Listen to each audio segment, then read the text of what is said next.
내 마음을 품으라. 두 번째, 예수님의 궁유라. 그 뒤에 님자가, 제가 어저께 일주일 동안도 말씀을 준비한다고 했는데 어제 저녁에 이제 마무리를 하려고 말씀을 폈어요. 폈는데 바탕화면에 깔린 게 너무 많아요. 정리를 못 해가지고. 그리고 그걸 잘못 휴지통에다 버렸으면 복구할 텐데 그걸 잘못 지워가지고 메시지가 다 날아갔어요. 어쩌게 그 제목이 달라요. 그래서 내가 카톡방에 올린 제목하고 이 주보의 제목하고 그 주님께 기도했어요. 하나님, 내가 준비한 그 메시지를 하나님 원하시지 않으시군요. 하나님의 새로운 말씀. 그래서 이 말씀 준비하는 데는 시간이 되게 오래 걸리진 않았어요. 하나님이 하셨기 때문에. 그래서 일주일간 하나님 안 하셨냐? 근데도 제가 막 뭐라고 해야 되잖아요. 그럴 수 있냐고. 근데 그런 말이 안 나오고 그냥 주님께 하나님이 다시 해주세요. 우리가 어떤 상황, 되게 급한 거잖아요. 그 다음에 예배인데 잠 못 자려고 근데 했는데 예수의 마음을 품기로 했잖아요, 내가. 그죠? 겸손의 마음, 순종의 마음, 사랑의 마음. 이거는 단어가 아닙니다. 기도 제목 던져놓고 끝내는 게 아니에요. 이걸 했으면 내가 말씀을 뭐야? 지키는 거예요. 그래서 행함 없는 믿음은 죽은 믿음이라는 겁니다. 한 해를 또 우리는 달려갑니다. 벌써 2주가 지났어요.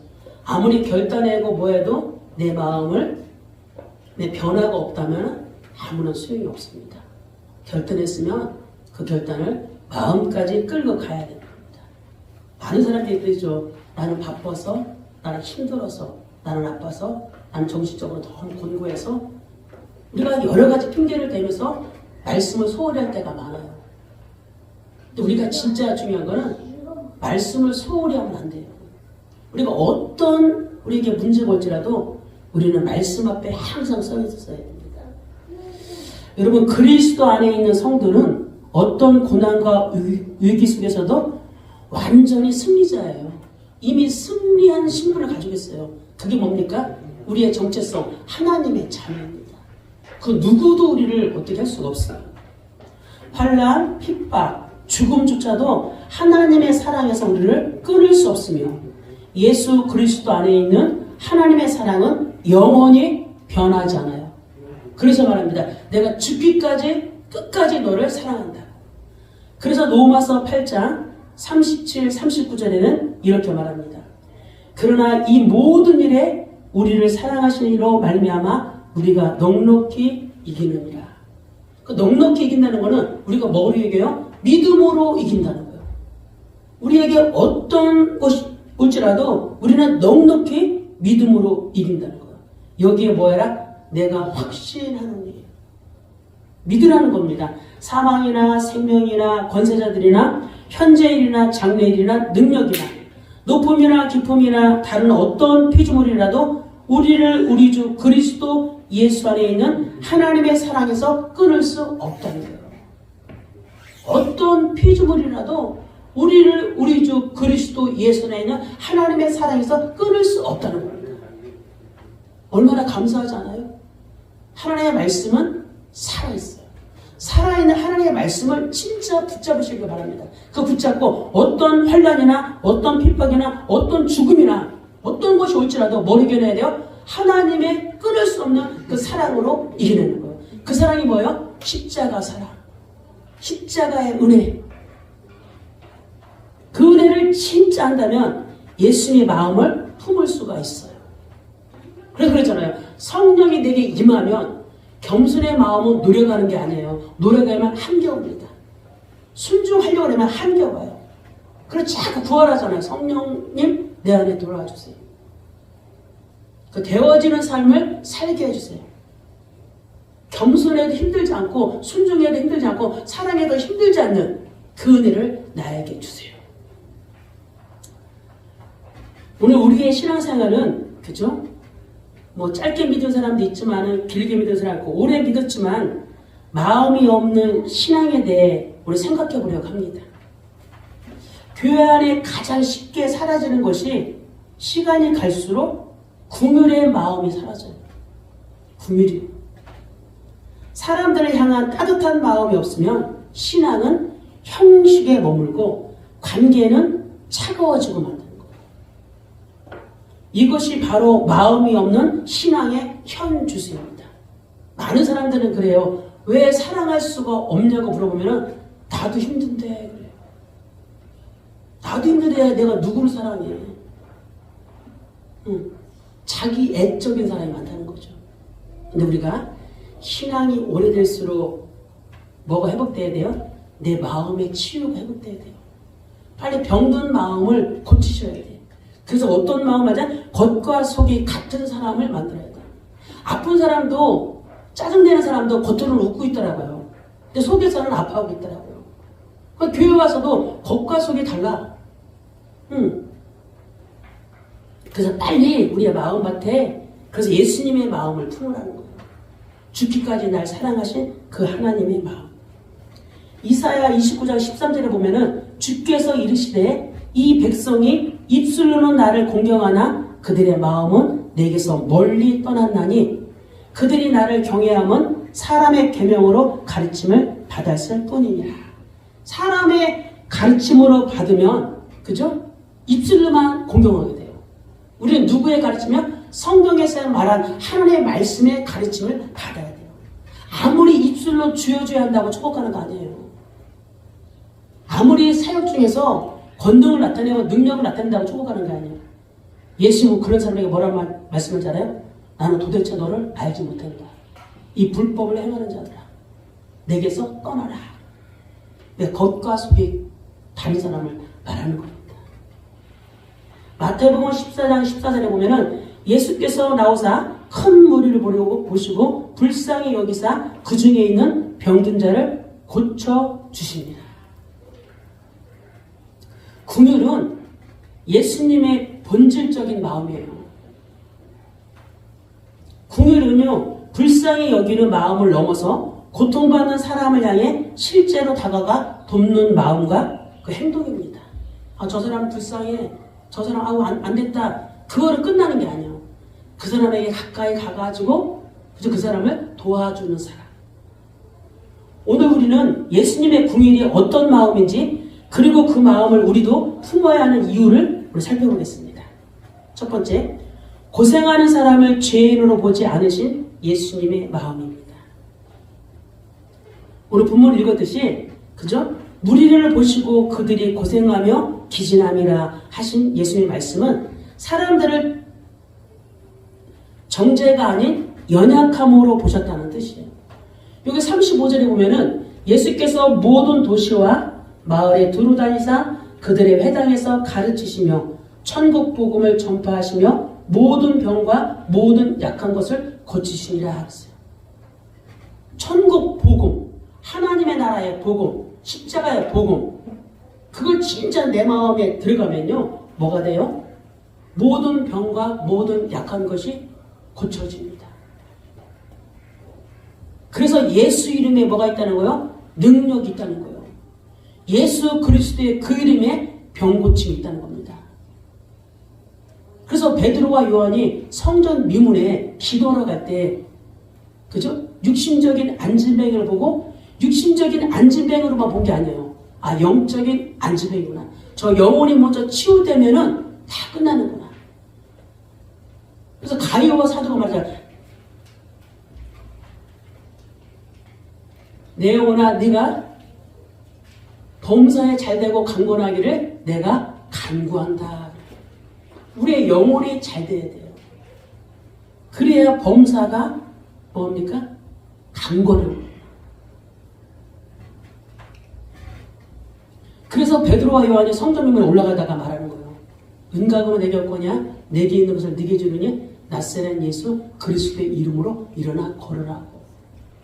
발과 그저 발목이 힘을 얻어서 걸었대요. 영혼이 치유되면요 육신은 치유되는 거예요. 마음이 치유되면 우리의 모든 삶은 건강하게 되는 거예요. 마음이 건강하지 않으면 우리의 삶의 질이 너무 떨어져요. 늘 마음이 아프니까. 그래서 예수 믿고 예배 드리면서 뭘 치유받는 거야? 마음 치유를 받았어요. 어떤 사람은 10년이 돼도 마음 치유가 안 되더라고요. 어떤 사람은 20년 예수를 믿어도 그 마음의 치유가 안 돼요. 왜 안 될까요? 나를 못 보니까. 나는 항상 아픈 사람이에요. 저는 예수님을 처음 인격적으로 만나고 아버지를 통해서 받은 그 상처가 치유됐어요. 아버지도 피해자였구나. 사단에게서. 그때 이후로 그 상처가 치유되고 제가 한 일은 아무것도 없어요. 오직 예배만 드렸어요. 오직 말씀만 들었어요. 그런데 내 안에 있는 어둠이 떠나가고 상처가 떠나가면서 지금도 저는 갈급해요. 육신적으로 갈급한 것이 아니라 영적으로 갈급해요. 육신적으로 채울 수 없는 저에게 공허함이 있어요. 그 어떤 육신으로 채워지지 않더라고요. 공허함. 그래서 하나님께 감사드려요. 하나님, 육신의 갈급함이 아니라 영적인 갈급함을 주셔서 감사드립니다. 그래서 저는 늘 고백합니다. 나는 예수 그리스도 한 분이면 충분합니다. 나와 함께 하시는 그 하나님. 그래서 예수님은 어떤 사람을 보든지 그 사람을 정죄하지 않으세요. 늘 연약함으로 보신다는 거죠. 히브리서 4장 15절에 우리에게 있는 대제사장은 그분이 누구요? 예수 그리스도는 우리의 연약함을 동정하지 못하시는 이가 아니에요. 예수님은요, 자기를 부인한 자도 사랑하시는 그분.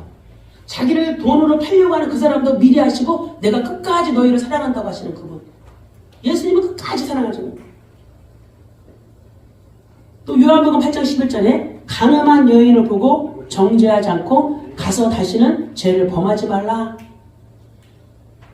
서기관들과 바리새인들이 가늠한 여인을 붙잡아 옵니다. 붙잡아 오고, 그죠? 이들을 돌로 치라고 말해요. 근데 예수님은 그 가늠한 여인을 보고 죄 없는 자가 돌로 쳐라 그래요. 근데 서기관 바리새인들이 자기들이 죄 없는 자가 아닌 건 알잖아요. 그러니까 예수님은 글로 뭐라고 써요. 그러니까 다 도망가요. 그래서 예수님이 이 여인에게 하는 말이에요.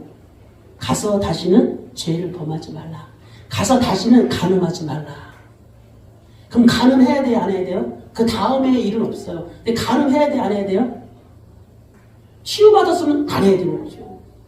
어떤 사람은 한 번에 치유받는 사람이 있고 어떤 사람이 10번을 맞아도 치유 안 받는 사람이 있어요. 예수님의 목적은 그거예요. 나도 너를 죄로 정하지 아니할 테니까 너도 가서 다시는 죄를 범하지 말라는 거예요. 예수님의 궁일이 어떻게 용서와 회복으로 드러나는 건지 보여주는 이 장면입니다. 예수님은 죄를 미워하시지만 죄를 정죄하지는 않으세요. 죄를 미워는 하죠. 근데 그 사람의 죄를 정죄하지는 않아요. 그 사람은. 그런 말 있잖아요. 죄를 미워해야 돼. 사람을 미워하지 말라. 죄는 미워해. 근데 그 사람을 미워하면 안 되는 거예요. 미워하기 전에 뭐 해줘야 돼요? 기도해줘야 되는 거예요. 영적으로 약한 자, 영적으로 시달리는 자, 사단에게 늘 그죠? 조종당하는 자. 그들을 놓고 궁일한 마음으로 기도해 주는 거죠. 예수님은 우리를 너무 사랑하셔서 우리의 죄로 위해 죄도 없으신 예수님이 죽기로 하신 거예요. 그게 자기를 비워 그죠? 죽으심으로 십자가에서 복종한 거예요. 예수님이 육체를 가지고 오셨기 때문에 누구의 말에 복종했어요? 자기 아버지 하나님의 말씀에 복종했어요. 이사야 53장 4절 6절에 보면 그는 실로 우리의 질고를 지고 우리의 슬픔을 당하였거늘 우리는 생각하기를 그는 징벌을 받아 하나님께 맞으며 고난을 당한다 하였노라. 사람들이 영적인 걸 모르니까 예수님도 징벌을 받는구나. 예수님도 이제 하나님께 맞으면 고난을 당하는구나. 그래요. 그게 우리 때문에 당하는 고난인데, 나 때문에 당하는 고난인데 모르는 사람들은 그렇게 얘기한다는 거예요. 그래서 말하는 거야. 그가 찔림은 우리의 허물 때문이요. 그가 상함은 우리의 죄악 때문이라. 그가 징계를 받음으로 우리는 평안을 누리고 그가 채찍에 맞음으로 우리는 나음을 받았도다. 우리는 다 양 같아서 그릇 행하여 각기 제 길로 갔거늘 여호와께서 우리 모두의 죄악을 그에게 담당시키소서. 나의 모든 죄를, 나의 과거, 지금 짓는 죄, 미래의 죄까지도 그분이 담당했다고 믿으면 어찌 우리가 예수의 마음을 품지 않겠어요? 진짜 안다면 왜 우리에게 겸손의 마음이 없겠어요? 왜 순종의 마음이 없겠어요? 왜 사랑의 마음이 없겠어요? 올 한 해는요, 저는 그렇게 생각했습니다. 전도 안 해도 돼요. 전도 안 해도 되니까 여태까지 전도 우리는 못 해왔어요. 전도하지 마시고 올 한 해는 내 마음을 치유받는, 내 마음에 예수님의 마음을 품는 한 해. 그래서 하나님 저에게 겸손의 마음, 순종의 마음, 사랑의 마음을, 예수님의 국민의 마음을 저에게 주옵소서. 전도는 아무도 안 해도 돼요. 전도하기 전에 우리의 마음밭이 치유돼야지만이 전도는 되어지는 겁니다. 저는 1년 동안에 그 마음을, 나는 죽고 예수로 산다. 내 자아는 완전히 부서뜨리고 나는 예수님으로 살 것이다. 나는 죽어도 괜찮다. 1년 동안에 저는 그 부르짖음 앞에, 하나님 앞에 온전히 설 겁니다. 저는 그래서 겉과 속을 완전히 바꾸는 사람으로 살기로 주님께 선언했어요. 나는 괜찮습니다. 우리 교회를 살린다면, 우리 교회가 사랑을 하나 될 수 있다면, 그죠? 우리 교회 공동체가 진짜 겉과 속이, 그지? 똑같은 사람으로 되어줄 수 있다면, 그거는 전도를 1000명이 한 것보다 더 낫습니다.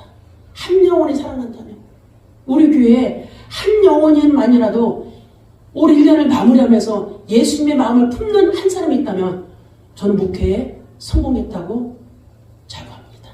그 한 사람이 천국 간다면, 전도해서 1000명이 모여지는 것보다 저는 한 사람의 영혼이 천국 가는 것을 간절히 바라요. 그래서 저도 진짜 천국 가는 게 목적이에요. 이 세상 떠나가는 날. 여러분들도 그렇게 합시다. 전도할 생각은 하지 마세요. 하지 마시고 하나님 저의 마음을 치유시켜 주세요. 저의 마음을 회복시켜 주세요. 저에게 은혜를 주세요. 그럼 하나님이 가정도 회복시켜 주시고 전도는 되어지는 응답 속에 있을 줄 믿습니다. 전도가 안 돼도 괜찮아요. 내가 회복되면 당연한 거니까. 예수님은 연약하고 고통받는 사람들의 아픔을 깊이 이해하시고 그 아픔 속에 회복과 새로운 시작을 허락하시는 분이에요. 여러분, 우리도 예수님의 마음을 닮아 사람을 만날 때 쉽게 판단하거나 정죄하지 않고 그들의 아픔과 연약함을 바라보는 눈을 가져야 합니다. 그래서 예수님처럼 아픔에 공감하고 회복을 도우는 국민의 마음을 품으시기 바랍니다. 저한테 아프면 아프다고 말하세요. 저를 멀리하지 마시고 저랑 가까이 해서 우리 서로 뭘 치유받아야 돼요? 마음을 치유받아야 돼요. 거짓된 포럼하지 말고, 그죠? 속이는 포럼하지 말고 진짜 진실되게 사실적으로 하나님에 대해 솔직하면 사람 앞에 솔직하고, 나 아파요, 나 힘들어요, 직장 때문에, 가정 때문에, 이래야 뭐가 돼요? 치유가 되는 거예요. 20년이 됐다고 속이는 게 아니라 거칠애로 그냥 뭐 한다고 하는 게 아니라 진짜 요번 1년은 변화되는 그런 사람들이 되게 원합니다. 마태복음 7장 1절에 3절에 보면은 비판을 받지 아니하려거든 비판하지 말라. 너희가 비판하는 그 비판으로 너희가 비판을 받을 것이요 너희가 헤아리는 그 헤아림으로 너희가 헤아림을 받을 것이니라. 여기서 헤아리는 그 헤아림으로 헤아림을 받을 것이라 정죄가 아니라 궁율로 판단하는 지혜예요. 궁율을 임하는. 그래서 우리는 뭐합니까? 예수님의 마음을 품읍시다. 예수님의 마음을 품으려면 내 안에 상한 마음이, 상처난 마음이, 삐뚤어진 마음이 완전히 변화돼요. 사람을 보는 눈이 달라져야 돼요. 사람을 보는데 육신적인 눈으로 보지 말고 영적인 눈으로, 저 사람이 나에게 저렇게 했지? 예전에 저 사람이 나한테 저렇게 했지? 그 눈은 없어져야 돼요. 영적인 눈으로 우리 복음사랑교회 작지만 우리 모두는 뭐로 감싸줘야 돼요? 사랑으로 다 감싸줘야 돼요. 그래서 기도하세요. 하나님 저에게 겸손의 마음, 순종의 마음, 사랑의 마음. 이렇게 되려면 진정한 예배가 회복돼야 되죠. 예배가 회복돼요. 예배는 예배를 많이 드린다는 게 아니에요. 한 타임의 예배만이라도 바뀌어질 수 있어요. 바뀌어지면 예배에 나올 수 있죠. 예배를 그리워하고 예배를 그저 사모하겠죠. 예배 드리니까 내가 살아나는데, 예배 드리면 내가 살아나면 예배가 나올 수 있어요. 근데 예배를 드려도 살아나지 않고 예배를 드렸고 힘들고 지치고 짜증나고 그러면 예배가 나오는 게 힘이 떨어지죠. 예배에 나올 때 힘이 돼야 예배에 나오는 거죠. 예배가 회복되면 예수님의 마음은 저절로 품어집니다. 저절로 품어지는 거예요. 두 번째, 목자 없는 양으로 보시는 마음이에요. 예수님은 우리를 목자 없는 양이라고 표현하십니다. 그거는 우리 인간이 연약하여 스스로 살아가기 어렵다는 사실을 말해요. 우리는 아무리 잘났어도 능력 있어도 성공해도 그죠? 모든 것을 다 가져도 우리는 늘 한계점에 부딪혀요. 질병의 한계, 육신의 한계, 건강의 한계, 자녀의 한계, 교회의 한계. 우리는 한계 있는 인간이기 때문에 그죠? 우리는 늘 부딪힌다는 거예요. 오늘 좋았다, 내일 힘들고.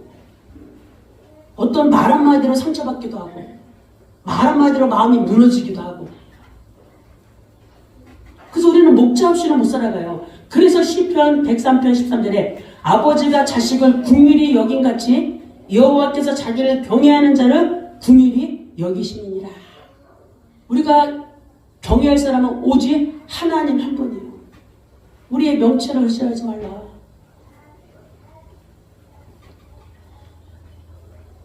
양이 목자가 없으면 길을 잃고 위험에 처합니다. 양들도.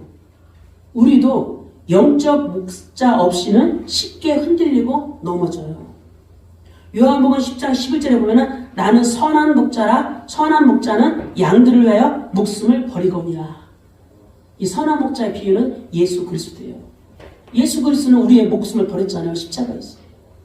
요한복음 10장 14절 15절에 나는 선한 목자라 나는 내 양을 알고 양도 나를 아는 것이 아버지께서 나를 아시고 아버지를 아는 것 같이 나는 양을 위하여 목숨을 버리노라. 아버지는 나를 아는데 내가 아버지를 모르면 어떡해. 그죠? 우리도 빨리 아버지의 마음을 알아야 되잖아요. 나를 위해 죽기까지 자기 자신을 버리시고 십자가에서 복종하신 그 예수 그리스도. 이분만 생각하면 우리가 뭐 해야 돼요? 그냥 눈물이 나와야 돼요. 감사가 나와야 돼요. 불만 불평할 게 없어요. 감사합니다. 내가 무엇인 건데 벌레만도 못한 나를 위해서 십자가에 죽으신 그 은혜 잊지 않겠습니다. 그래서 나는 죽고 예수로 살겠습니다. 저와 여러분의 참 목자는 오직 예수 그리스도예요. 그래서 우리는 뭐 따라가야 돼요? 오직 말씀 따라가야 되는 겁니다. 말씀. 예수님은 우리의 연약함을 아시고 긍휼히 여겨주시는 거예요. 여러분 우리도 연약한 존재임을 인정하고 서로를 배려하는 긍휼의 우리 복음사랑교회 공동체가 되기를 바랍니다. 사람들의 약함을 이해하며 그들이 스스로의 힘으로 일어나기 어려울 때 도와주며 실천하는 그런 사랑의 은혜가 우리에게 있기를 간절히 바랍니다. 요한일서 4장 20절 21절에 보면은 누구든지 하나님을 사랑하노라 하고 그 형제를 미워하면 이는 거짓말하는 자니 보는 바 그 형제를 사랑하지 아니하는 자는 보지 못하는 바 하나님을 사랑할 수 없느니라. 우리가 이 계명을 주께 받았나니 하나님을 사랑하는 자는 또한 그 형제를 사랑할지니라. 하나님을 사랑하면 누구 사랑할 수 있어요? 형제를 사랑할 수 있어요. 자매를 사랑해요. 그럼 내가 형제를 사랑할 수 없다, 자매를 사랑할 수 없다, 누구를 사랑할 수 없다. 우리 안에 뭐가 없는 거예요? 하나님의 사랑이 없다는 거예요. 그럼 십자가의 그 사랑이 나에게 임하지 않은 겁니다. 세 번째, 지친 영혼을 품으시는 마음이에요. 마태복음 11장 28절 30절에 수고하고 무거운 짐진자들아 다 내게로 오라. 내가 너희를 쉬게 하리라. 나는 마음이 온유하고 겸손하니 나의 멍에를 메고 내게 배우라. 그리하면 너희 마음이 쉼을 얻으리니 이는 내 멍에는 쉽고 내 짐은 가벼우니라 하시니라. 이 하신 말씀은 예수님이 지친 사람을 정죄하지 않으시고 품으신다는 거예요. 변화되는 거예요. 그러니까 생각만 변화되니까 삶까지도 변화되는 거예요. 그 변화된 자가 마가다락방에는요 오면은 이때는 이단으로 정죄했기 때문에 이때는 죽음도 각오하고 오셔야 돼. 이때는 가정이고 뭐고 다 박살나고 직장도 잃어버립니다. 그런데도 500여 명이 예수님의 부활을 봤는데 요 마가다락방 온 사람들은 120명이었어요. 120명은 목숨을 내놓고 온 거예요. 난 죽어도 괜찮다.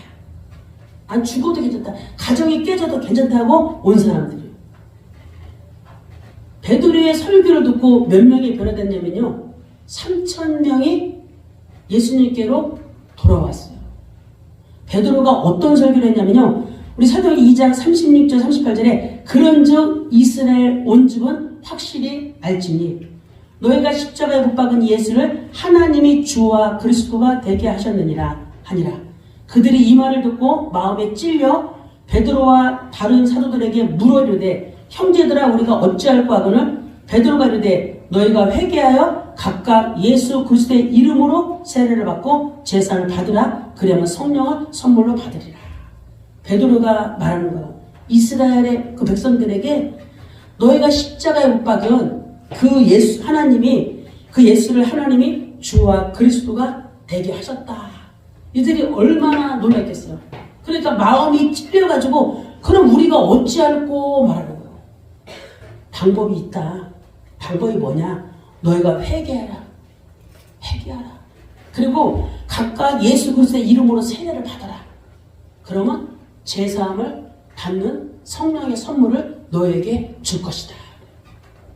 오늘도 우리에게 내가 말씀대로 살지 못했다면, 내가 아직도 예수 그리스도가 나를 십자가에 죽었다는 것을 머리로는 아는데 이게 가슴으로 삶으로 나타내지 않는다면 그걸 놓고 회개하셔야 돼요. 내가 복음을 많이 들었는데, 내가 10여 년을 들었는데 하나님 아직도 나는 예수로 죽고 그죠? 죽어야 되는데 내가 펄펄 살아있습니다. 거기서도 수천 몇 명이 왔는데 3천 명이 깨달았다는 거예요. 오늘도 예배를 드리지만은요, 다 귀로만 듣고 머리로만 듣고 마음으로 드려지는 예배가 없을 수 있어요. 저게 도대체 무슨 말이요? 말씀이 어렵다고 하는 사람들도 있고 말씀이 들리지 않는다는 사람들도 있고, 그러니까 말씀을 듣고 어디 가서 또 들어, 집에 가서 또 한번 또 들어보셔야 돼요. 주일날 말씀을 듣고 끝내면 아무 소용이 없습니다. 말씀이 어렵다고 할수록 집에 가서 또 듣고 말씀을 깨달을 때까지 듣는 거예요. 그래서 40절 42절에 또 여러 말로 확증하며 권하 이르되 너희가 이 패역한 세대에서 구원을 받으라. 구원을 받으라. 그 말을 받은 사람들은 세례를 받음에 이날의 신도의 수가 3천이나 더하더라. 말씀을 듣고 회개하며 돌아온 사람이 3,000명이라는 거예요. 나머지는 다 제 길로 간 겁니다. 두 번째 또 설교할 때 5,000명이 들어왔대요. 말씀을 듣고도 돌아오지 않고 회개하지 않는 사람은 자기의 제 길로 가는 사람들이 되게 많습니다. 저야 여러분도 그렇지 않은가요? 말씀 듣고 말씀으로 끝내고 회개해도 회개도 안 하고 자기 고집 똥고집 부리면서 살아가는 거예요. 그러면서 그들의 사도의 가르침을 받아 서로 교제하고 떡을 떼며 오로지 기도하기를 힘쓰니라. 여기서 42절의 말씀은 사도의 가르침을 받아, 이거는 예수님의 말씀과 복음을 바르게 배우고 순종하는 삶을 의미합니다. 예배를 통해서 받은 말씀을 가지고 그 삶에 가서 말씀을 뭐하는 사람? 행하는 사람. 말씀을 가서 행하셔야 돼요. 행할 때 힘들어요. 왜? 내가 안 하던 짓을 하려면 얼마나 부딪히겠어요. 어색하고. 그런데 말씀을 가서 행해야 돼요. 야고보 사도는 행함 없는 믿음은 죽은 믿음이라고 했어요. 듣고만 끝나는 믿음은 죽은 믿음이라는 거죠. 또 서로 교제하고 신앙 안에서 서로 깊은 관계를 맺고 함께 살아가는 것을 뜻해요. 우리가 신앙인들이 만나면 뭐 해야 돼요? 영적인 포럼 해야 돼요. 힘들다 그러면 서로 궁유를 베풀어주고 사랑을 베풀어주고. 우리 세상 사람들하고는 엄청나게 잘 놀잖아요. 그죠? 근데 복음 안에서는 이 교제가 없더라고요. 또 교제하는데, 그죠? 또 자기보다 낮은 사람하고 또 교제하면은, 높은 사람하고 근데 수준이 똑같은 사람하고 그러면은 해봤자 소용 하나도 없어. 수준이 똑같으면 상처이기만 하니까. 나보다 조금 높은 사람하고 해서 상처를 말씀으로 바꿔줄 수 있는 사람. 상처를 말씀으로 바꿔줘야 돼요. 상처로 울고불고 하는 것이 아니라 나보다 영적인 높은 사람과 그래서 포럼을 해야 된다는 거죠. 떡을 떼며 주의 만찬 함께 나누며 예수 그리스도의 희생을 기억하면서 예배하는 공동체. 그 주의는 뭡니까? 떡을 떼며 애찬하며, 그죠? 서로 복음 공동체가 되는 거예요. 그게 세례받을 때 일어나는 일들이죠. 오로지 기도하기를 힘쓰니라. 하나님과 깊이 소통하며 간절히 기도하는 그 신앙생활을 말하는 거예요. 예배를 드리고 가잖아요. 집에 가서 뭐 하셔야 돼요? 기도하셔야 돼요. 어찌 하나님의 자녀가 어찌 나는 크리스찬 하는 사람이 어떻게 기도 안 하고 살 수 있겠어요? 기도할 때 성령이 더 불같이 역사합니다. 말씀 받을 때 일어나면은 기도할 때는 성령이 그죠? 그 10배나 일어나는 겁니다. 왜? 기도는 나 하나님과의 교제이기 때문에. 그죠? 말씀에 여기 선포자가 있잖아요. 그걸 받는 거고, 기도는 하나님과 나의 교제이기 때문에 기도할 때 성령의 역사가, 성령의 불이 어마어마하게 임하는 겁니다. 하나님과 같이 소통하며 간절히 기도하는 그런 신앙생활. 예수님의 마음과 긍휼을 사랑을 품는데 우리가 꼭 하는 그 필요한 것들이 뭐예요? 실천입니다. 결론입니다. 예수님의 긍휼이 사라지면 교회는 조직이 돼요. 저는 조직을 만드는 교회를 원하지 않아요. 조직을요. 또 관계는 판단이 됩니다. 또 신앙은 강요가 되는 거예요. 하라 하지 말아라 강요가. 그러나 긍휼이 회복되면 서로를 사랑하고 이해하며 치유하는 공동체가 됩니다. 긍휼이 있으면요. 그래서 골로새서 3장 12절 14절에 그러므로 너희는 하나님의 택하사 거룩하고 사랑받는 자처럼 긍휼과 자비와 겸손과 온유와 오래 참음을 옷 입고 누가 누구에게 불만이 있거든 주께서 너희를 용서하신 것 같이 너희도 그리하고 이 모든 것 위에 사랑을 더하라. 이는 온전하게 매는 띠니라. 예수님의 긍휼을 회복하기 위해서는 하나님께서 사랑하고 택하신 우리가 가져야 할 태도와 행동이 있습니다. 쉽지 않지만 그죠? 긍휼, 자비, 겸손, 온유, 오래 참음은 신앙의 기본 성품이에요. 그 사도 바울이 갈라디아서에서 우리에게 성령의 열매를 말합니다. 사랑과 희락과 평과 오래 참음과 자비와 양성과 충성과 온유와 절제니 이 같은 것을 금지할 법이 없다 했어요. 성령으로 살면 성령으로 행할지다. 내가 성령의 사람이라면 성령으로 행하는 삶을 살아야 되는 거예요. 예수님의 긍휼을 회복하기 위해서는 그죠? 하나님의 사랑을 택하신 우리가 가져야 할 태도와 행동, 긍휼, 자비, 겸손, 온유, 오래 참음, 신앙의 기본, 이 성품의 옷을 입어야 돼요. 그래서 서로 용서하고 받아들이는 마음이 필요합니다. 그 외에 가장 중요한 것이 사랑이에요. 사랑이 모든 것을 완성하고 하나로 묶어줍니다. 그래서 초대교회처럼 신앙 공동체 안에서 서로를 긍휼히 여기고 사랑으로 하나 되는 그 말을 하고 있는 겁니다. 로마서 13장 10절에 보면은 사랑은 이웃에게 악을 행하지 아니하리니 그러므로 사랑은 율법의 완성이라 그래요. 율법을 지키는 것으로 사랑에 이르는 것이 아니라 사랑할 때 율법이 완성된다는 겁니다. 사랑할 때 율법이 완성되는 거예요. 오늘 우리의 기도가 되길 원합니다. 주님 제게 긍휼의 마음을 부어 주옵소서. 사람을 정죄하는 눈이 아니라 예수님의 눈으로 보게 하옵소서.